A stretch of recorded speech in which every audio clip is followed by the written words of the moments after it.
Wise news, খবরের সত্যাসত্য 24 ঘন্টা। প্রেমী মগ্ন বিদীপ্তা স্মৃতিচারণ করলেন তাদের সম্পর্কের সূত্রপাতের। স্বামী বিশা দাশগুপ্তের চেয়ে 6 বছরের বড় অভিনেত্রী বিদীপ্তা দাশগুপ্ত।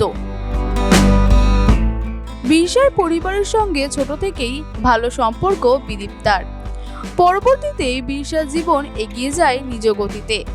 বিদীপ্তাও অন্যত্র বিয়ে করে সংসারী হন। সময়ের স্রোতে সম্পর্কের সমীকরণ পাল্টায়।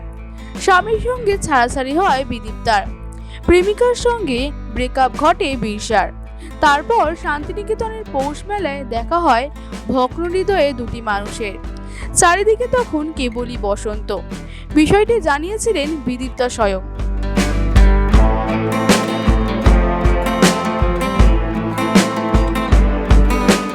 শান্তিনিকেতনের পৌষ মেলায় কন্যাকে নিয়ে একান্ত সময় কাটাতে গিয়েছিলেন বিদীপ্তা। বিশার পরিবারের সঙ্গে গল্পও করেছিলেন। সেখানে ফের দেখা হয় বিশার সঙ্গে। ছেলেবেলার স্মৃতি ফিরে আসে লহমায়। সেই সময় বিশার প্রেমিকার সঙ্গে বিচ্ছেদ ঘটেছে। তারও মন কেমন। দুই ভগ্ন হৃদয়ের মানুষের গল্প শুরু হয় পৌষ মেলার ভিড়ে। হারিয়ে গেলেন বিদীপ্তা বিশা। হাত ধরে ঘুরলেন অনেকটা সময়, ঠিক যেন স্বপ্নের মতো। আজও ভুলতে পারেন না বিদীপ্তা।